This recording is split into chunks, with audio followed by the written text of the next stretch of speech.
안녕하십니까. 이어서 경남 소식입니다. 홍준표 전 경남지사가 대표치적으로 내세웠던 채무제로 정책을 두고 논란이 계속되고 있습니다.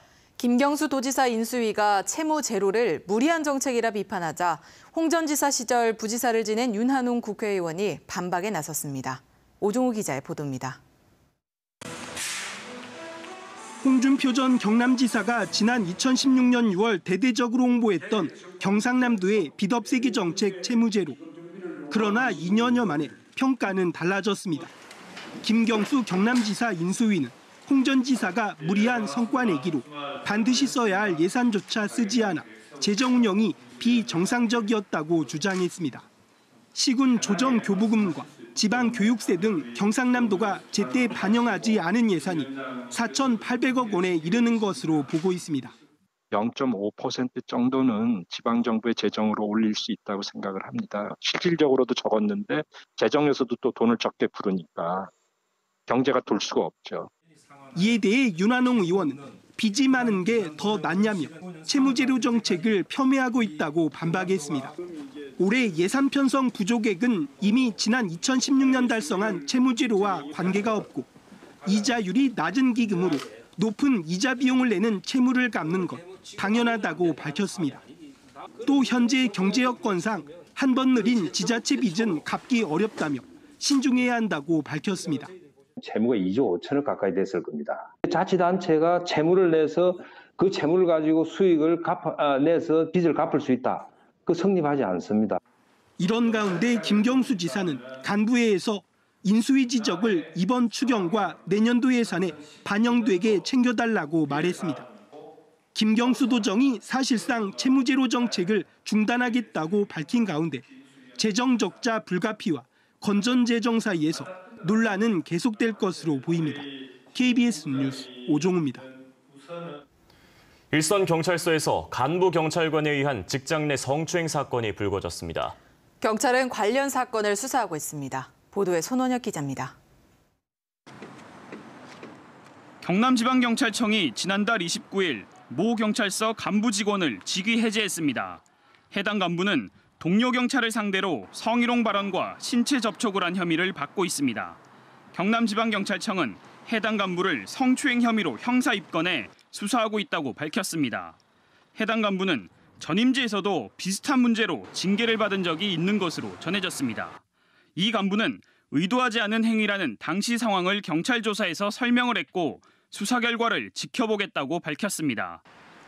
또 다른 경찰서에서도 간부 직원이 성희롱 발언을 했다는 의혹을 받고 지난 5월 사실관계 여부를 조사받은 것으로 전해졌습니다. 미투 운동 확산으로 경찰청은 조직 내 성비위 방지를 위해 TF팀까지 꾸려 대대적인 전수조사를 하기도 했습니다. 동료 여경의 성폭력 신고를 돕던 여경의 2차 피해 등의 문제로 홍역을 치른 경남경찰청.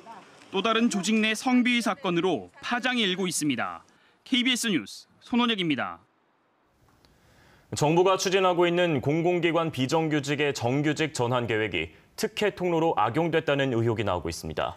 함안군에서는 근무 경력이 1년도 안 된 전현직 군의원과 공무원 가족이 채용되면서 특혜 의혹이 커지고 있습니다. 조미령 기자의 보도입니다.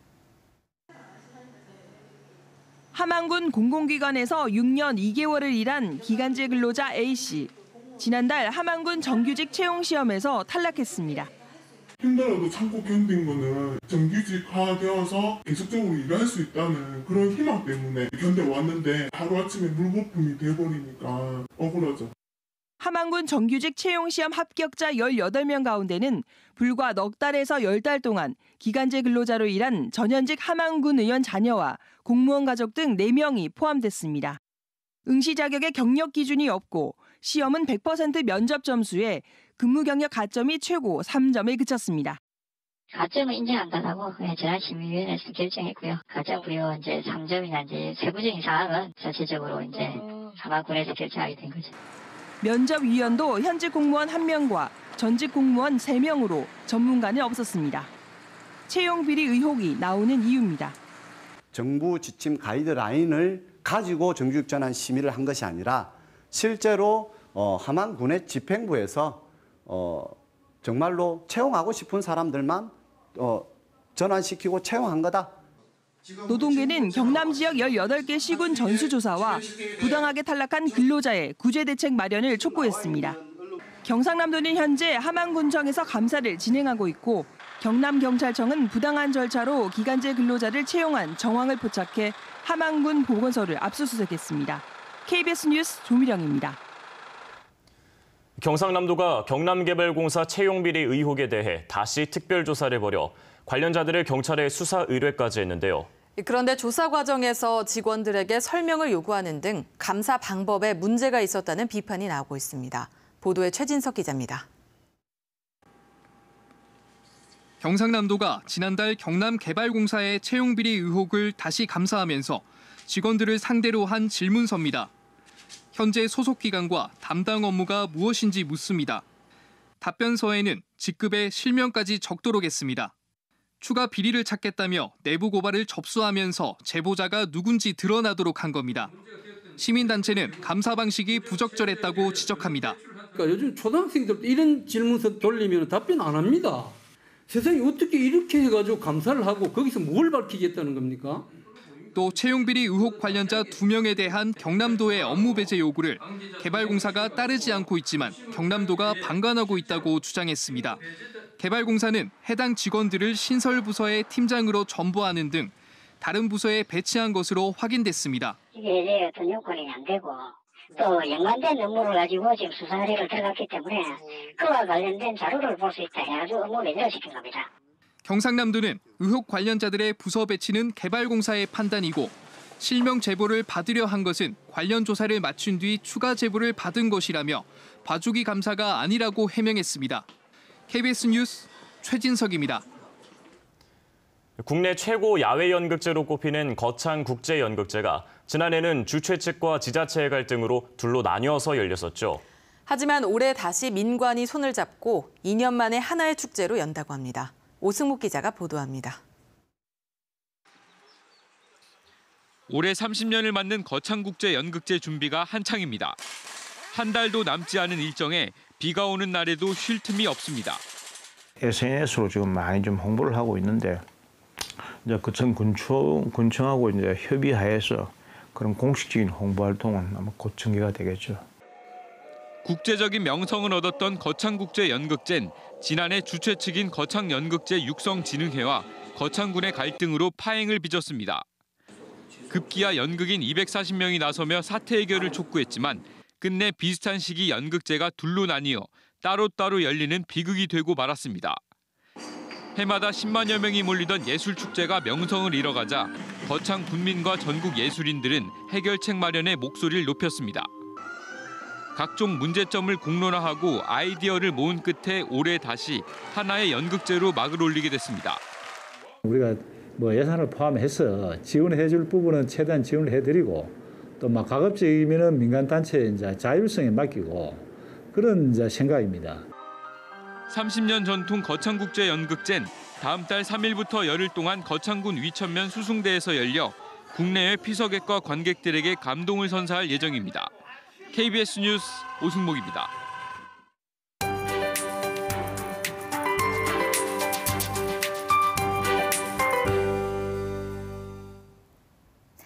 비구름이 물러가고 오늘부터는 본격적인 무더위가 시작됩니다. 덥고 습한 공기가 밀려드는 탓에 기온과 습도가 모두 크게 오르겠는데요. 오늘 창원의 낮 기온은 30도로 어제보다 9도 정도 높게 했고 밀양은 32도로 어제보다 거의 11도가량 껑충 오르겠습니다. 갑자기 더워지는 날씨에 건강관리 잘 하셔야겠습니다. 또 오늘 컨디션 조절에도 신경 쓰셔야겠습니다. 대기 중에 습도가 높아지면서 불쾌감도 상당하겠는데요.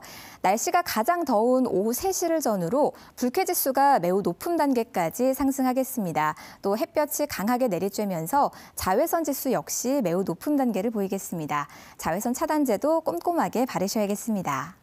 현재 경남 지역 하늘에는 낮은 구름이 간간히 지나고요. 곳곳에 옅은 안개도 끼어 있습니다. 오늘 한낮에도 구름이 많이 지나겠지만 그 사이로 햇볕은 무척 강하겠습니다. 현재 기온은 어제보다 2도 정도 높게 출발하고 있습니다. 동부 지역은 20도 선을 맴도는 수준이고요. 낮 기온은 밀양과 창녕, 함안이 32도까지 크게 오르겠습니다. 경남 서부 지역도 현재 기온 21도 안팎으로 어제보다 약간 높게 출발하고 있고요. 낮 기온은 이보다 10도 정도 더 오르겠습니다.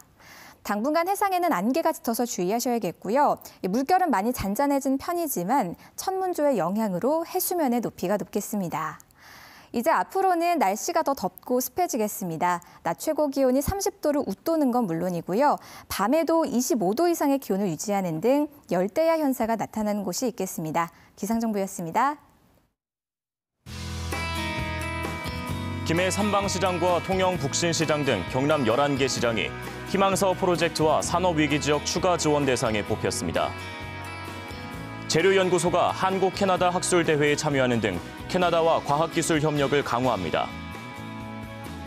농협중앙회가 선정하는 제53회 새농민상 수상자 20상 가운데 경남에서는 2상이 배출됐습니다. 경남 컨벤션 뷰로와 경남대가 경남 지역의 마이스 산업 인력 육성을 위해 협력하기로 했습니다. 현대로템이 개발한 지뢰 제거용 장애물 개척 전차가 전투용 적합 판정을 받았습니다. 장애물 개척 전차는 대형 쟁규로 땅을 갈아엎어 묻혀있던 지뢰가 드러나게 대인과 대전차 지뢰를 제거하고 금속물체가 접근하면 스스로 폭발하는 자기감응 지뢰도 제거할 수 있습니다. 개척 전차는 비무장지대와 민간인 통제구역에서 지뢰 제거로 안전한 통로 확보에 큰 역할을 할 것으로 기대됩니다. 진주시민행동은 부산교통에 시내버스 미인가 노선 불법 운행 중단을 촉구했습니다. 진주시민행동은 부산교통이 현 진주시장의 친인척임에도 불법 운행을 한 것은 정경 유착의 우려를 사기에 충분하다며 진주시가 시내버스 문제를 제대로 해결하려는 의지를 가져야 한다고 주장했습니다. 부산교통은 지난달 29일부터 운행시간 인가 없이 시내버스를 운행한 논란을 빚었고 현재 진주시는 과징금 부과 또는 사업 일부 정지 등을 검토하고 있습니다. 다음 달 1일부터 남해와 서울로 가는 시외버스 우등 요금이 30% 인상됩니다.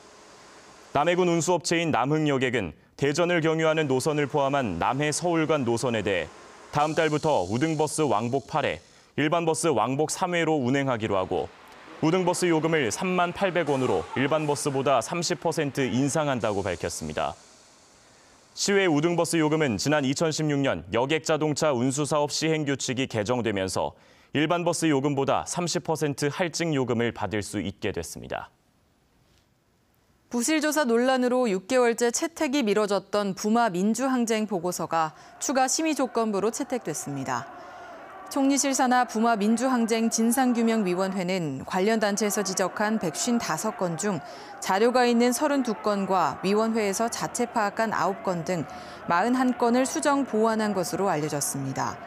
위원회는 오는 10월 12일까지 새로운 자료 등이 나오면 추가 심의를 거쳐 수정한다는 조건부라고 밝혔습니다.